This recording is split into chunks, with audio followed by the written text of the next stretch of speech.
மேற்கு ஆசிய பகுதியில் நிலவி வரும் போர் பதற்றத்தால் சர்வதேச அளவில் எரிபொருள் தட்டுப்பாடு ஏற்படும் சூழல் உருவாகியுள்ளது.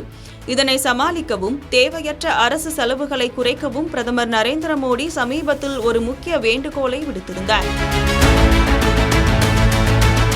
பெட்ரோல், டீசல் பயன்பாட்டை குறைக்கும் வகையில் சாத்தியமான இடங்களில் வீட்டிலிருந்தே பணிபுரியும் முறையை அமல்படுத்துமாறு அவர் கேட்டுக்கொண்டார். பிரதமரின் இந்த வேண்டுகோளை ஏற்று திரிபுரா மாநில அரசு தற்போது ஒரு அதிரடி உத்தரவை பிறப்பித்துள்ளது.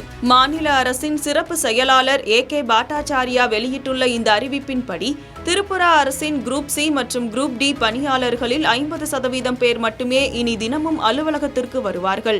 மீதமுள்ள 50% ஊழியர்கள் வீட்டிலிருந்தே பணியாற்ற அறிவுறுத்தப்பட்டுள்ளது. இதற்காக ஒவ்வொரு துறையிலும் வாராந்திர பணிப்பட்டியல் தயாரிக்கப்பட உள்ளது. ஊழியர்கள் ஒரு வாரம் அலுவலகம் வந்தால் அடுத்த வாரம் வீட்டிலிருந்தே வேலை செய்யும் வகையில் இந்த சுழற்சி முறை அமையும். குறிப்பாக அலுவலகத்திற்கு மிக அருகில் வசிக்கும் ஊழியர்களுக்கு முதல் வாரத்தில் நேரடியாக வந்து பணிபுரிய முன்னுரிமை அளிக்கப்படும். இதன் மூலம் ஊழியர்களின் பயணச் செலவு மற்றும் எரிபொருள் பயன்பாடு பெருமளவு குறையும் என்று எதிர்பார்க்கப்படுகிறது.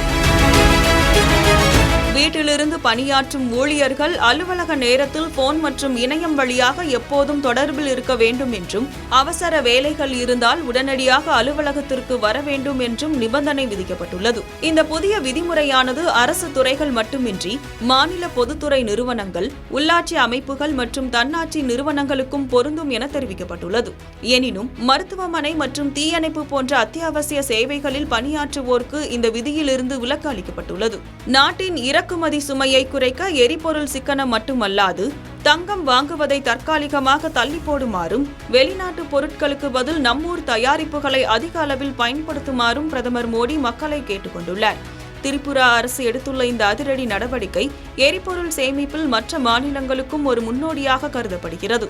இந்த உத்தரவு மறு அறிவிப்பு வரும் வரை உடனடியாக நடைமுறையில் இருக்கும்.